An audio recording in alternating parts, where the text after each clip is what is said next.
former Nickelodeon star Drake Bell details alleged sexual abuse by dialogue coach. It was extensive and brutal. Drake Bell, a former child star, is speaking up about the alleged sexual assault he experienced as a teenager while working in Hollywood. The 37-year-old actor spoke about his experience as part of the upcoming ID documentary Quiet on Set, The Dark Side of Kids TV, which will air on March 17. Bell said he was molested by Brian Peck, a dialogue coach for Nickelodeon's The Amanda Show at the age of 15. In 2003, Peck was arrested on 11 charges, including sodomy, a lewd act on a juvenile 14 or 15 by a person 10 years older, and oral copulation with anesthetic or a controlled substance. The minor's name was not publicized at the time, but Bell now claims he was the plaintiff in the lawsuit. According to Variety, Peck pleaded no guilty and received a 16-month prison sentence, as well as an order to register as a sex offender. Bell reported the alleged attack in detail. He claimed it happened after a sleepover at Peck's house, which he used to do on occasion because Peck lived closer to auditions than his mother or father. I was sleeping on the couch, where I typically sleep.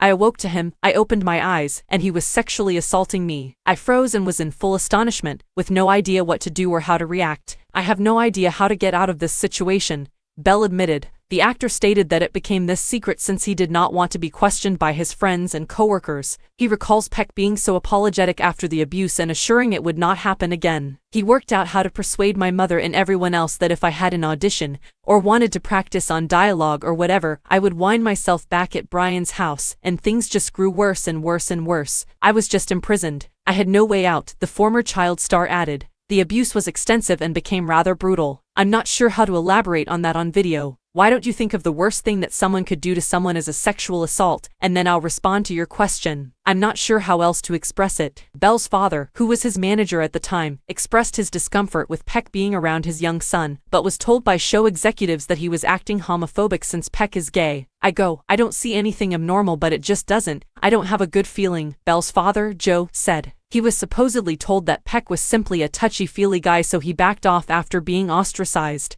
The source noted that he expressed his concerns. Kyle Sullivan, a guest on The Amanda Show, revealed that Peck had an autographed clown poster hanging in his garage, which he claimed was given to him by convicted sex offender and serial killer John Wayne Gacy. He allegedly displayed some of the child actor's letters he received from Gacy after becoming pen pals with him in prison. Your instinct is to give someone the benefit of the doubt if you've known them for that long, even in the face of this really bad sign, Sullivan remarked in reference to the incident. This man, who is trusted as basically a supervisor of kids, is not safe. Bell claimed his girlfriend's mother noticed something was wrong when Peck continuously phoned for him one night while he was at her home. She did not contact the police, but instead took him to a therapist. I was afraid to say anything since I didn't know how to explain. I still haven't. I've never discussed this outside of treatment. I merely answered, no, everything is normal, things are getting a little weird, but nothing has happened. Good thing we caught it when we did. Bell claimed that Peck used intimidation and fear to prevent him from telling anybody about the abuse. But when Peck attempted to get hired as the father in the Nickelodeon sitcom Drake and Josh, the then-teen finally told his mother that he had been abused. She contacted the police, which resulted in an inquiry into Peck and, subsequently, his arrest and trial. Throughout the documentary, Bell described his future difficulties with drug and alcohol abuse. A representative for Nickelodeon said in a statement, though we cannot corroborate or negate allegations of behaviors from productions decades ago, Nickelodeon as a matter of policy investigates all formal complaints as part of our commitment to fostering a safe